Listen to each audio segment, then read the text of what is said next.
when you are going through a dark moment in business or in life, your first thought is, I just need to get through this. I just need to get through it.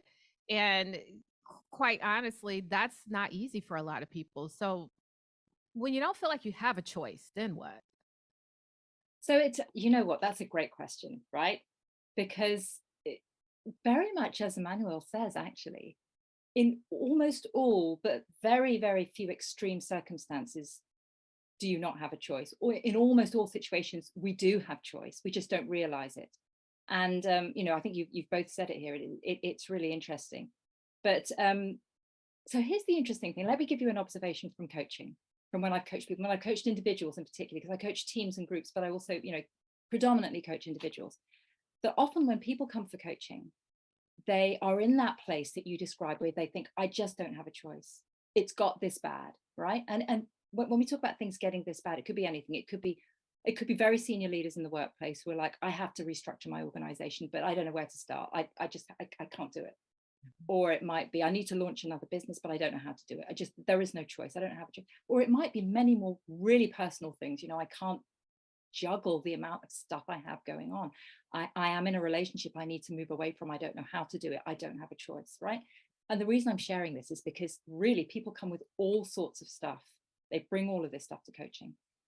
And I think when we're in that state, when we feel that we don't have a choice and our back's against the wall, we look at things in a really binary way.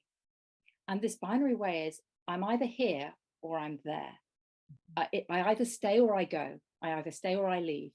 And I think the thing that does for us is it puts us in a place where the alternative is frightening because it's very far away from where we are now. Mhm. And what we try and do, or what I try and do with people when I'm coaching them and when I'm in a coaching relationship with them, is say, listen, you've picked the two most extreme points to look at, and you've looked at them and you are looking at them as though they are your only options. When actually, if you join the line between those 2 points, there is a whole field to play in. There is a whole field to play in. And along that field are an almost infinite number of points of choice, right? And actually, I think when you're in that really extreme situation where you worry that there is no choice apart from that extreme one over there, it's too frightening to jump. And really, my job sometimes with people is to kind of say, there's no big jump to be had unless you really want to. We can just put 1 foot forward, 1 foot in front of the other, and think, what's the smallest change that I might be able to make that shifts me towards something that is more meaningful or more useful or more financially available or whatever it might be that they're trying to achieve. But I think, yes, that's the job. The job is to recognize, and my job is to help people recognize that there are many options for them, not just the frightening one that's in the distance.